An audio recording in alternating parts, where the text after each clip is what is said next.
वज़ीर-ए-आज़म ने 28 मई को यौम तकबीर पर सरकारी छुट्टी का ऐलान कर दिया। आम तातील का नोटिफिकेशन जारी।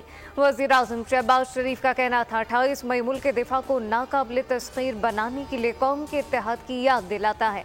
वज़ीर-ए-आज़म का जुल्फ़िकार अली भुट्टो को भी खराज तहसीन कहा। आज के दिन पूरी कौम ने मुल्क की सालमियत के लिए ये फैसला किया कि मुल्क की दिफा पर किसी किस्म का बैरूनी दबाव कबूल करके समझौता नहीं किया जाएगा।